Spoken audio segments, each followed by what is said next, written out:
heart attack. They started a child obesity initiative. A lot of the things they do are very disjointed. The only thing they have in common. Good afternoon.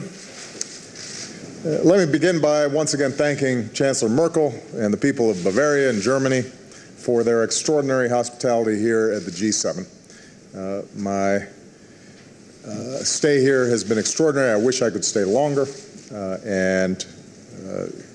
One of the pleasures of being president is scouting out places that you want to come back to, where you don't have to spend all your time in a conference room. The setting is breathtaking. Our German friends have been absolutely wonderful, and the success of this summit is a tribute to their outstanding work. The G7 represents some of the largest economies in the world, but in our G7 partners, the United States also embraces some of our strongest allies and closest friends in the world. So even as we work to promote the growth that creates jobs and opportunity, we're also here to stand up for the fundamental principles that we share as democracies: for freedom, for peace, for the right of nations and peoples to decide their own destiny, for universal human rights and the dignity of every human being. And I'm pleased that here in Kroon we showed that on the most pressing global challenges, America and our allies stand united. We agree that the best way to sustain the global economic recovery is by focusing on jobs and growth. That's what I'm focused on in the United States. On Friday, we learned that our economy created another 280,000 jobs in May, the strongest month of the year so far, and more than 3 million new jobs over the past year, nearly the fastest pace in over a decade. We've now seen 5 straight years of private sector job growth, 12.6 million new jobs created, the longest streak on record. The unemployment rate is near its lowest level in 7 years. Wages for American workers continue to rise. And since I took office, the United States has cut our deficit by 2/3. So in the global economy, America is a major source of strength. At the same time, we recognize that the global economy, while growing, is still not performing at its full potential, and we agreed on a number of necessary steps. Here in Europe, we support efforts to find a path that enables Greece to carry out key reforms and return to growth within a strong, stable, and growing Eurozone.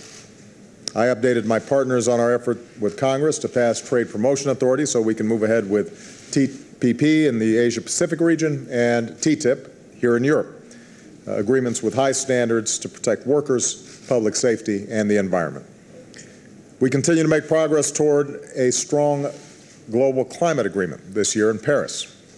All the G7 countries have now put forward our post-2020 targets for reducing carbon emissions, and we'll continue to urge other significant emitters to do so as well. We'll continue to meet our climate finance commitments to help developing countries transition to low carbon growth.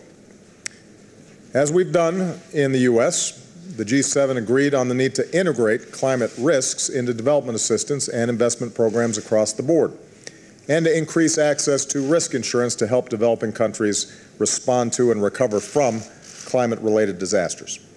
And building on the Power Africa initiative I launched 2 years ago, the G7 will work to mobilize more financing for clean energy projects in Africa. With respect to security, the G7 remains strongly united in support for Ukraine. We'll continue to provide economic support and technical assistance that Ukraine needs as it moves ahead on critical reforms to transform its economy and strengthen its democracy. As we've seen again in recent days, Russian forces continue to operate in eastern Ukraine, violating Ukraine's sovereignty and territorial integrity. This is now the second year in a row that the G7 has met without Russia, another example of Russia's isolation.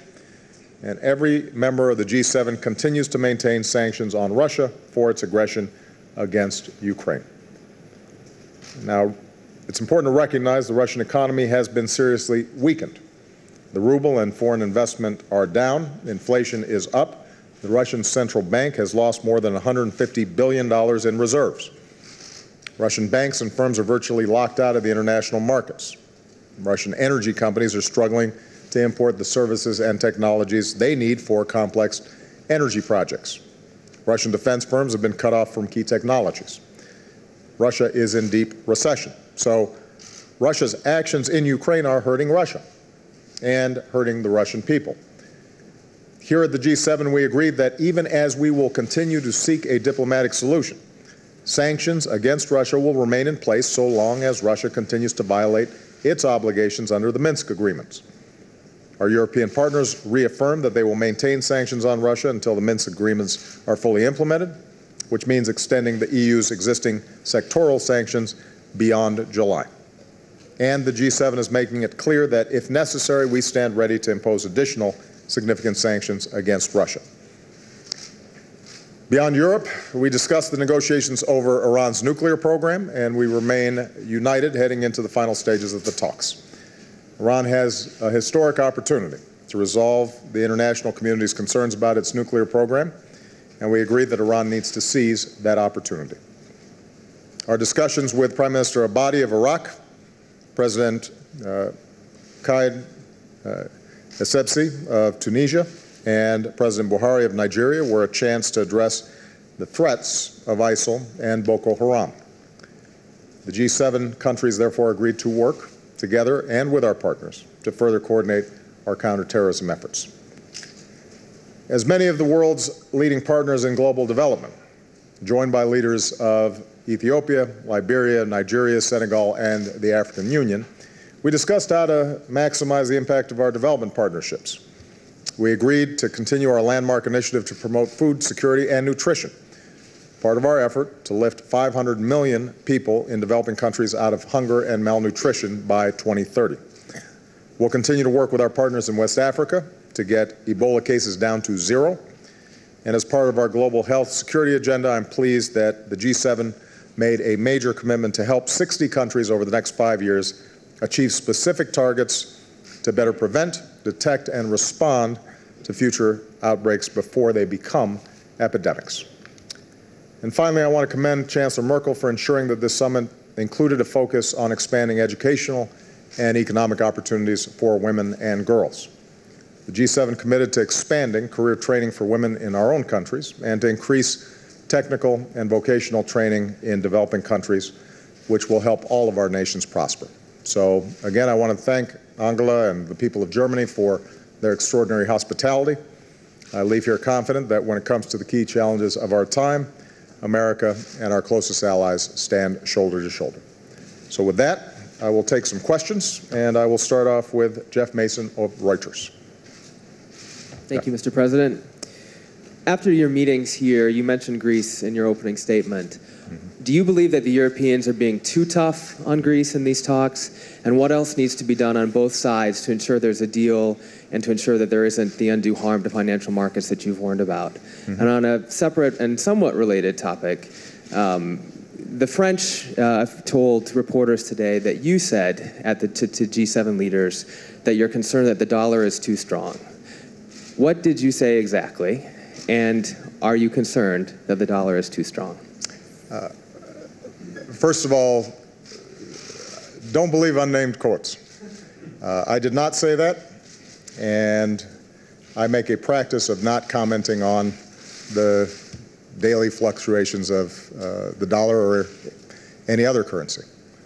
With respect to Greece, I think that not only our G7 partners, but the IMF and other institutions that were represented here feel a sense of urgency in finding a path to resolve the situation there.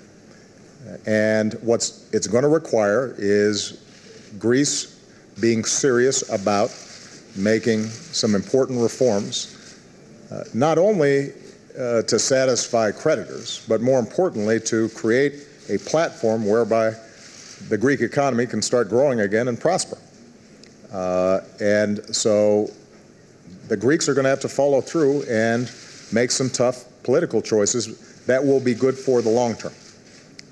I also think it's going to be important for the international community and the international financial agencies to recognize the extraordinary challenges that Greece face. And if both sides are showing sufficient flexibility, then I think we can get this problem resolved.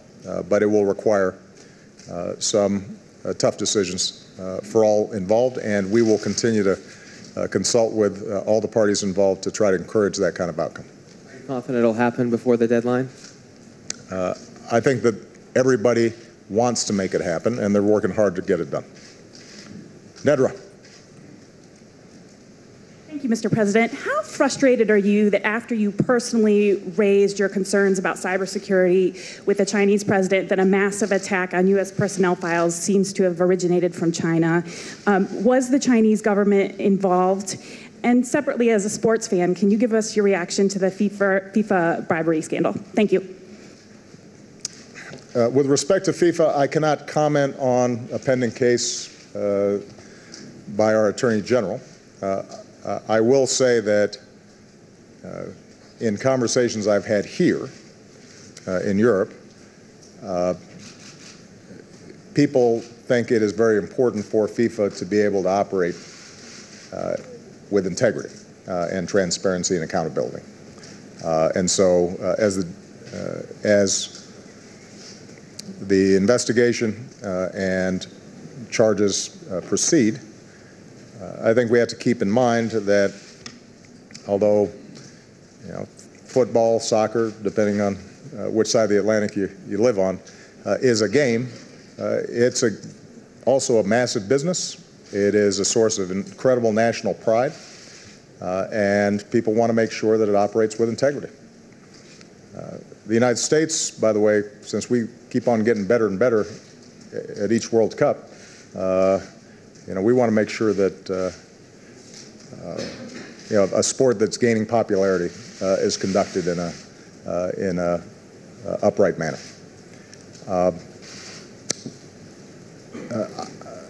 I don't want to discuss, because we haven't publicly unveiled who we think may have engaged in these cyber attacks, but I can tell you that we have known for a long time that there are significant vulnerabilities, and that these vulnerabilities are going to accelerate as time goes by, both in systems within government and within the private sector. This is why it's so important that Congress moves forward on passing cyber legislation, cybersecurity legislation that we've been pushing for. Why, over the last several years, I've been standing up new mechanisms inside of government for us to investigate what happens and to start finding more effective solutions. Part of the problem is that we've got very old systems, and we discovered this new breach in OPM precisely because we've initiated this process of inventorying and upgrading these old systems to address existing vulnerabilities. And what we are doing is going agency by agency and figuring out what can we fix with better practices and better computer hygiene by personnel, and where do we need new systems and new infrastructure in order to protect information not just of government employees or government activities, but also, most importantly, where there's an interface between government and the American people.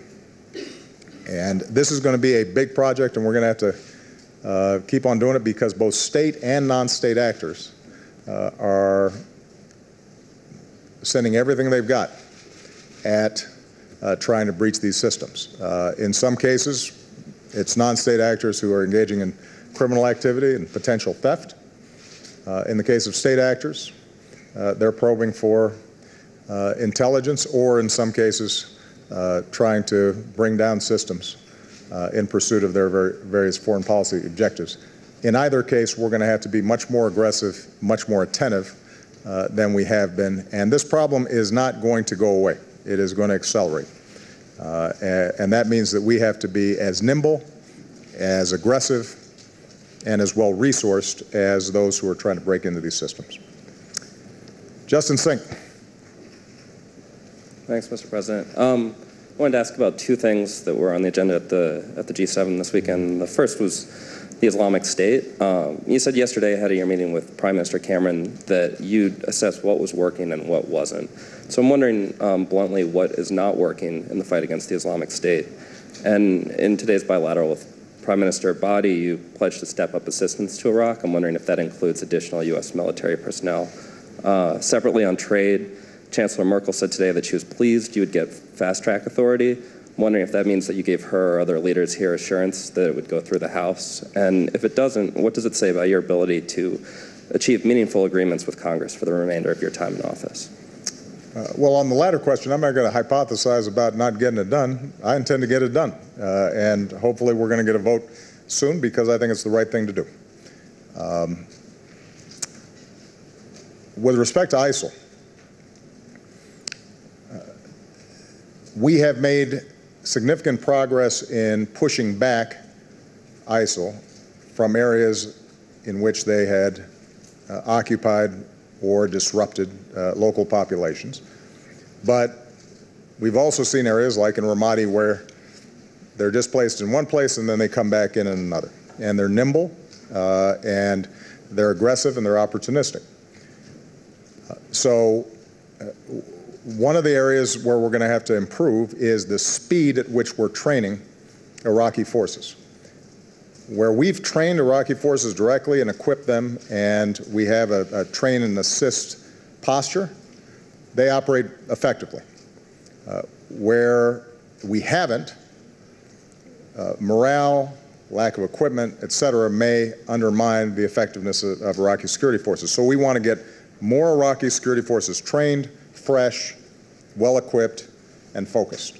President Abadi wants the same thing.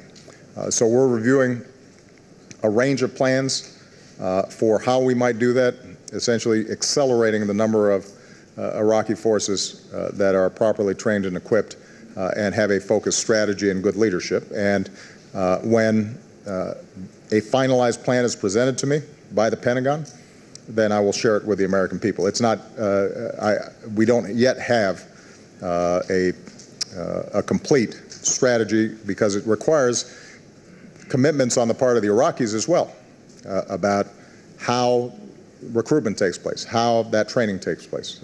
And so the details of that are not yet worked out.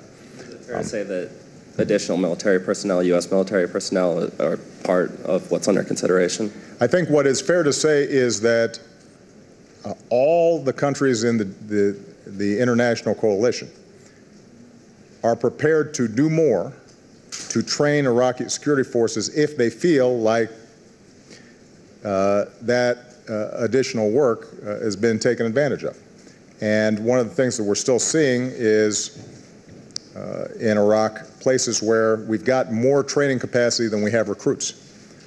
So part of my discussion with Prime Minister Abadi was how do we make sure that we get more recruits in? A big part of the answer there is our outreach to Sunni tribes. We've seen Sunni tribes who are not only willing and prepared to fight ISIL, but have been successful at rebuffing ISIL. But it has not been happening as fast as it needs to. And so one of the efforts that I'm hoping to see out of Prime Minister Abadi and the Iraqi legislature when they're in session is to move forward on a National Guard law that would help to devolve some of the security efforts in places like Anbar to local folks and to get those Sunni tribes involved more rapidly.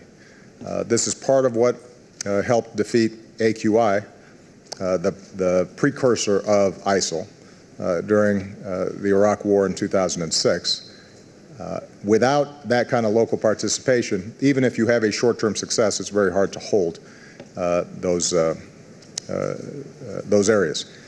The other area where we've got to make a lot more progress is on stemming the flow of foreign fighters. Now, you'll recall that I hosted a UN General Security Council meeting specifically on this issue. And we've made some progress, but not enough.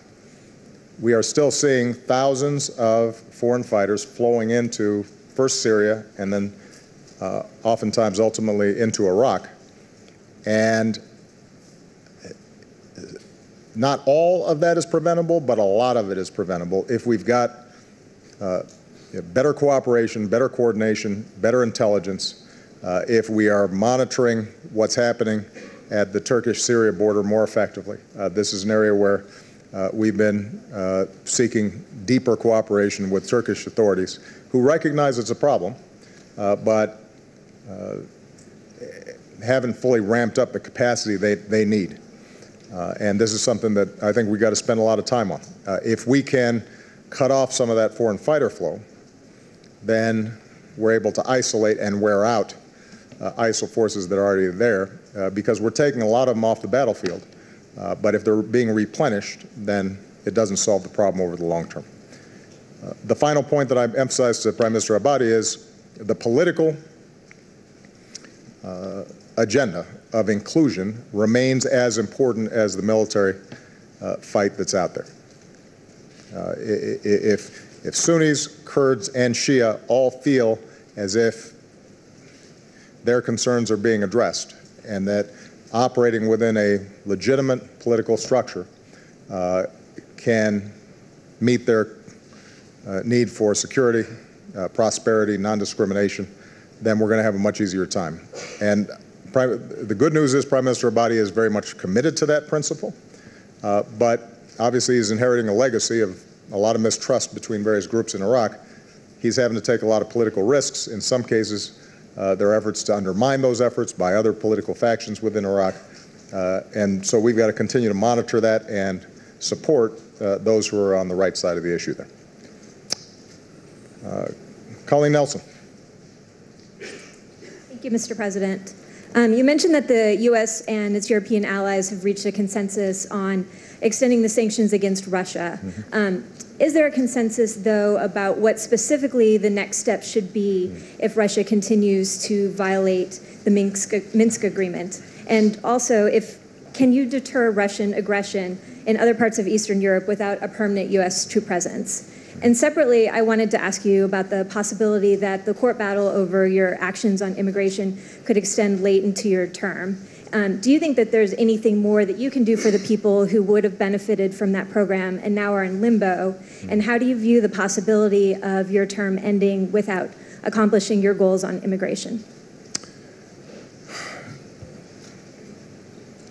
On Ukraine and Russia and Minsk, there is strong consensus that we need to keep pushing Russia to abide by the terms of the Minsk agreement. We need to continue to support and encourage Ukraine to meet its obligations under Minsk, that until that's completed, sanctions remain in place.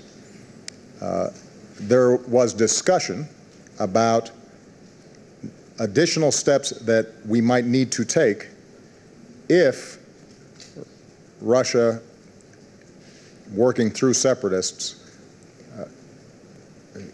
doubled down on aggression inside of Ukraine. Those discussions are taking place at a technical level, not yet at a political level, because I think the first goal here going into a European Council meeting that's coming up is just rolling over the existing sanctions. But I think at a technical level, we want to be prepared. Our hope is that we don't have to take additional steps because the Minsk agreement is met. And I want to give enormous credit to Chancellor Merkel along with President Hollande, who have shown extraordinary stick-to-itiveness and patience in trying to get that done. Ultimately, this is going to be an issue for Mr. Putin. He's got to make a decision. Does he continue to wreck his country's economy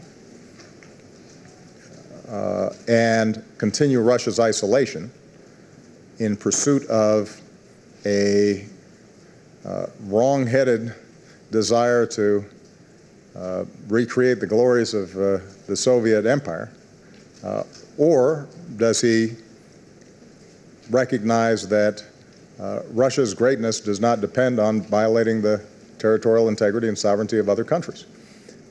And you know, as I mentioned earlier, the costs that the Russian people are bearing are severe. That's being felt.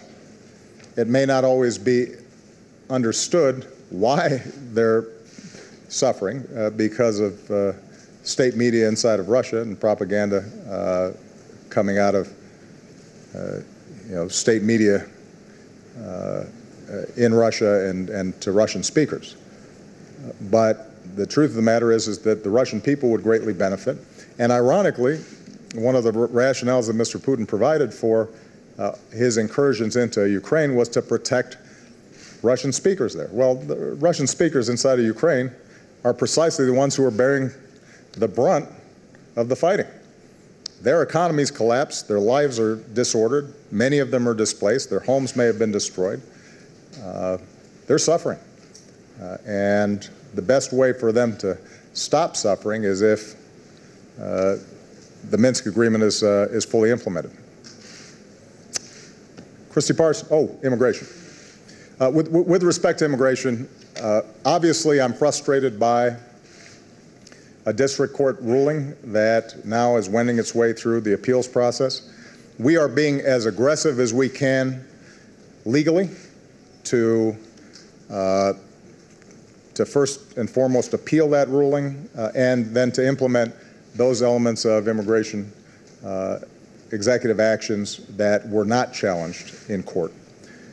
But obviously, the centerpiece, one of the key provisions for me, was being able to get folks who are undocumented to go through a background check, criminal background check, pay back taxes, and then have a legal status. And that requires an entire administrative apparatus and us getting them to apply and come clean. I made a decision, which I think is the right one, that we should not accept applications until the legal status of this is clarified. I am absolutely convinced this is well within my legal authority, Department of Homeland Security's legal authority. If you look at the precedent, if you look at the traditional discretion that the executive branch possesses when it comes to applying immigration laws, I am convinced that what we're doing is lawful, and our lawyers are convinced that what we're doing is lawful. But the United States is a government of laws and separations of power, and even if it's an individual district court judge who's making this determination, we've got to go through the process to challenge it. And until we get clarity there, I don't want to bring people in, have them apply, and jump through a lot of hoops, only to have it deferred and delayed further. Of course, there's one really great way to solve this problem, and that would be Congress going ahead and acting, which would obviate the need for executive actions. The majority of the American people, I think, still want to see that happen. I suspect it will be a major topic of the next presidential campaign. And so we will continue to push as hard as we can on all fronts to fix a broken immigration system. Administratively, we'll be prepared if and when we get the kind of ruling that I think we should have gotten in the first place about our authorities to go ahead and implement. But ultimately, this has never fully replaced the need for Congress to act. And my hope is that after a number of the other issues that we're working on currently get cleared, that some quiet conversations start back up again, particularly in the Republican Party, about the short-sighted approach that they're taking when it comes to immigration. Okay, Christy Parson. Thank you, Mr. President. More than 6 million Americans may soon lose health insurance if the Supreme Court this month backs the latest challenge to the Affordable Care Act. A growing number of states are looking for assistance as they face the prospect that their residents may lose federal insurance subsidies and their insurance markets may collapse. Yet, your administration has given very little to no guidance on how states can prepare. What can you tell state leaders and advocates who worry that healthcare markets in half the country may be thrown into chaos? what I can tell state leaders is that under well-established precedent, there is no reason why the existing exchanges should be overturned through a court case. It has been well documented that those who passed this legislation never intended for folks who were going through the federal exchange not to have their citizens get subsidies. That's not just the opinion of me, that's not just the opinion of Democrats, that's the opinion of the Republicans who worked on the legislation. The record makes it clear. And under well-established statutory interpretation approaches that have been repeatedly employed not just by liberal Democratic judges, but by conservative judges like some on the current Supreme Court. You interpret a statute based on what the intent and meaning and the overall structure of the statute provides for. And so this should be an easy case. Frankly, it probably shouldn't even been taken up. Since we're going to get a ruling pretty quick, I think it's important for us to go ahead and assume that the Supreme Court's going to do what most legal scholars who've looked at this would expect them to do. But look, I've said before, and I will repeat again, if in fact you have a contorted reading of the statute that says federal run exchanges don't provide subsidies for folks who are participating in those exchanges, then that throws off how that exchange operates. It means that millions of people who are obtaining insurance currently with subsidies suddenly aren't getting those subsidies. Many of them can't afford it. They pull out, and the assumptions that the insurance companies made when they priced their insurance suddenly gets thrown out the window. And it would be disruptive, not just, by the way, for folks in the exchanges, but for those insurance markets in those states generally. So it's a bad idea. It's not something that should be done based on a twisted interpretation of 4 words in, as we were reminded repeatedly, a couple thousand-page piece of legislation. What's more, the thing's working. I mean, part of what's bizarre about this whole thing is we haven't had a lot of conversation about the horrors of Obamacare because none of them come to pass. You got 16 million people who've gotten health insurance.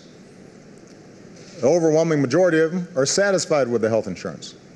It hasn't had an adverse effect on people who already had health insurance.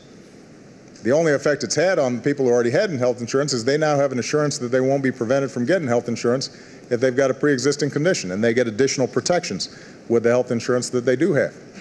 The costs have come in substantially lower than even our estimates about how much it would cost. Healthcare inflation overall has continued to be at some of the lowest levels in 50 years. None of the predictions about how this wouldn't work have come to pass. And so, I'm optimistic that the Supreme Court will play it straight when it comes to the interpretation. And B, I should mention that if it didn't, Congress could fix this whole thing with a one-sentence provision. So, but I'm not going to go into a long speculation anticipating disaster. You're a plan ahead kind of guy. Why not have a plan B? Well, you know, I want to just make sure that everybody understands that you have a model that where all the pieces connect. And I mean, there are a whole bunch of scenarios, not just with relation to healthcare, but all kinds of stuff that I do where if somebody does something that doesn't make any sense, then it's hard to fix. And this would be hard to fix. Fortunately, there's no reason to have to do it. It doesn't need fixing. All right? Thank you very much. Thank you to the people of Germany and Bavaria. You guys were wonderful hosts.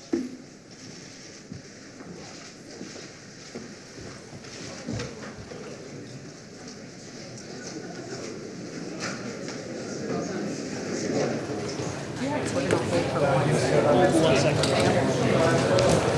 second.